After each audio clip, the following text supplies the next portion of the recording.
Welcome to day 8 of the Resistant Starch Challenge. So today is a not potato food day. So I'm going to make a crock pot, well, it's called crock pot sweet potato stew from Chelsea's Messy Apron. But A, I'm making it in the Instant Pot, and B, I'm leaving out the part that makes this not vegan. So this is a beef stew recipe for sweet potato stew. I thought about putting in some soy curls, and like when you rehydrate them, putting them in some better than bouillon no beef base to make them a little bit beefier flavored. And then I decided, you know, rather than doing that, I'm just gonna put beans in the recipe, and that will give it a heartiness and it will give it plenty of extra resistant starch. And that is exactly what we're going for here. So that seemed to make more sense to me than putting in the soy curls. So basically this is just vegetable stew with sweet potatoes, but it's gonna be awesome. I'm sure of it. The ingredients, everything smells wonderful, everything looks wonderful. So come on down and I will show you what I'm gonna put into my Instant Pot here. So I've got the 6-quart one cleaned out, ready to go. I actually had to clean it this morning because my husband used it to make sweet potatoes last night for supper. So you're supposed to have 2 sweet potatoes, about 3 cups of sweet potatoes, and then a 1/4 cup of celery and a small onion, and then 8-ounce bag of mini carrots, which my mini carrots were really dried out and gross, so I'm just using carrot chips, and I really don't see how that makes too much difference. So that's going to go in here first. And actually, I totally forgot to, so I wanted to do 2 sweet potatoes. I got out 2, I washed 2, but then I only chopped up 1. I don't know what I was thinking, honestly. So I either need to chop up the other one, or I will wait and see how full this little 6-quart Instant Pot is, and I might not chop up the extra one. I don't know yet. So, I mean, it's already, I might not put the extra one in there. We shall see. Okay, so it calls for 1 can of corn, fire roasted. I have, I buy bags of roasted corn from Trader Joe's, so I'm just going to put what's left of this bag in there. Even though it's frozen, I'm not too worried about that. It also calls for a can of tomatoes, diced tomatoes.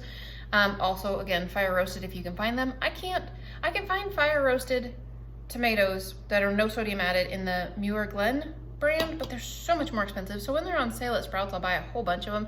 And otherwise I buy the organic ones from Kroger that they do have salt in them, but I'm just not going to worry about that. So there is my tomatoes. Doesn't that look awesome? I mean, it already looks fabulous. Okay. Oh, I have carrots all over the counter. Oh, we should put those in there. So this point, you're supposed to take a pound of ground beef and mix it with a couple tablespoons of flour and some seasoned salt, and mix that all up and put that on top of here. Obviously, we're skipping that step entirely. So I have 2 cans of tri-blend beans that I've rinsed thoroughly. And I'm going to put those in there. The tri-blend are the kidney beans, pinto beans, and black beans, and white beans are the highest in terms of resistant starch, followed by kidney beans, and then I'm not actually sure where it goes. Black beans are the last, I think, I'm pretty sure. But anyways, the pinto beans and the chickpeas are, I think, in the middle for that grouping. But, so that goes in there. You were supposed to put in some pepper with the beef, so I'm just sprinkling some black pepper in here. That will be just fine. No reason to measure that at all. I'm supposed to put a bay leaf in. I have 2 because mine are kind of a little bit older, so I went ahead and did 2 of them instead of just 1 of them. A teaspoon of minced garlic. You guys know I don't really measure garlic. Garlic is wonderful. There we go. There's some garlic. It calls for 2 tablespoons of fresh parsley. I don't ever have fresh parsley. That's not true. I rarely have fresh parsley. I'm just going to put some parsley in here and call it good. I'm not too worried about that either. I think that will be fine. Then some other seasonings. So 1/2 teaspoon of paprika. I will measure that because it can be a little bit strong. So I'll get 1/2 teaspoon and measure that. Very pretty color though. And then it calls for 1 teaspoon of Worcestershire sauce. So I am super duper picky about Worcestershire sauce. I kind of think it's gross, to be honest with you. This one actually is not bad. I bought this at Sprouts, and it's both gluten-free and vegan. And this actually does not taste horrible, like some of them really are really gross. All right, so there is 1 teaspoon of Worcestershire sauce, which is not a whole lot. That's for darn sure. That's not very much. But, so last thing that it calls for is 1 cup of water and 2 beef bouillon cubes. What I did was I took a cup of water and microwaved it, put a little bit of the Better Than Bouillon no beef base in there, and then I put the 2 tablespoons of, well, not flour, potato starch that you should have put on the ground meat, and I put it in here and whisked it in. And the reason that I did that was because I was kind of concerned that maybe that flour from the meat was necessary to make this like nice and thick, but this is all the liquid that goes in there. I probably could have skipped that entirely and this would have been just fine. But too late now, I did it already. So 1 cup, which you always have to use at least 1 cup of fluid when you're cooking with an Instant Pot anyway, so this actually worked out really well. So that is your stew. I'm really, honestly, really tempted to put another cup of liquid in there just because I would like it to be maybe a little bit more liquidy than that, but I'm gonna follow the instructions. I'm gonna let it go. This is the bouillon that I use, the no beef base. This definitely has salt in it. I mean, it's definitely saltier than the veggie one that I've been using, and it has canola oil as the 3rd to last ingredient, which is not super exciting at all, but it definitely partakes the flavor of the beef for sure. So I'm going to go put this in my Instant Pot and put it on manual cook. I don't know how long for though. I'm going to go look up online how long to cook sweet potato stew in an Instant Pot and then cook it for that long, and maybe a little bit less than that long because I don't really want it to be super, I don't want it to be mushy. And I do have room. I could put my extra sweet potato that maybe I should. I mean, that's the whole point of the stew. It's supposed to be a sweet potato stew. I think I'll do that. I think I will put the rest of that sweet potato in there, and then I'm going to go and get it cooked, and I will be back with you guys in a little bit for a taste test because this is gonna be awesome.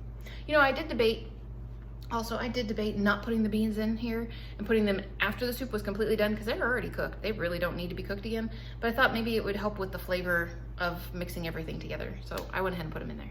Yeah, I don't know. Anywho, I'm gonna go get this, get a sweet potato chopped and get this cooked, and I'll be back with you guys. Alrighty guys, 6 minutes. So I looked up online and found 5 minutes, and so because I was a little bit scared about it not being quite done, I went ahead and did it for 6 minutes. And I didn't need it for 6 minutes, probably would have been better at like 3 or 4 minutes even, to be honest with you, because I did a natural release. I let it release the pressure on its own for 10 minutes and then released it. Actually it was 12 minutes, but whatever. And then the sweet potatoes are very, very soft and mushy, which is fine because they taste really, really good. So I don't really, I mean, I haven't tried it yet, but sweet potatoes that are mushy still taste really, really good.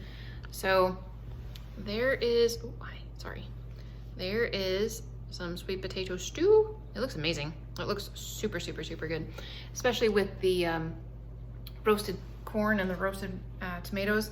It looks really good. So I got a spoon out. It's been sitting there, so it's been cooling for a minute because it was boiling, literally boiling when I took the lid off of the Instant Pot.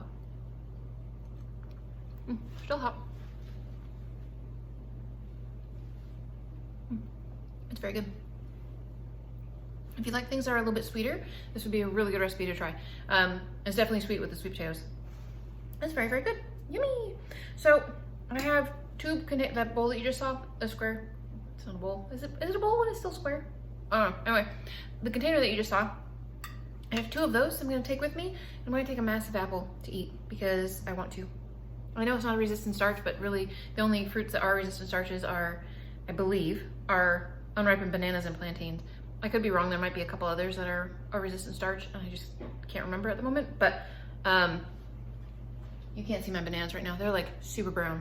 They're perfect for making muffins for the boys tomorrow for breakfast. So that's what I'm gonna do tomorrow morning for breakfast for them. But anyways, I have a decent amount of soup left for my husband, so he should be able to get a couple of meals out of this as well. So that's good. So tonight when I get home, it's going to be exercise, and that will be exciting. So I will talk to you guys again later for some exercise. Alrighty guys, so I am home and I was just going to put on my leggings to go, well, and change. Put on my leggings and change, go downstairs and jump on the trampoline for a while. And thought that, seeing as I was remembering, I will get this out of the way real quick right now. Stew. I thought it was fantastic. I brought some for my technician. She thought it was absolutely fantastic. Like, she loved it, wouldn't have changed anything about it. Anthony was like, dude, there's way too many carrots in here. So anyways, if you're not a huge fan of carrots, maybe leave those out. or maybe put fewer in. I don't know. I thought it was great. He was definitely thought it was over carroty, but I thought it was good. So there you go. It was fantastic, according to 2 out of 3 people. And then it was definitely edible by my husband. So there you go.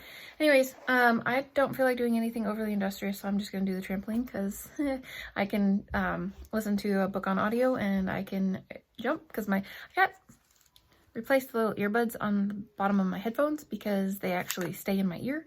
Apparently I needed smaller ones because the one that came on the headphones just kept falling out of my ears and they were driving me nuts. So I bought little ones and they fit just fine, and then they stay when I jump up and down. They don't come flop out all the time. So anyways, I'm gonna go exercise and I will see you guys in the morning for a potato day. Woo! It'll be super short video. Bye guys.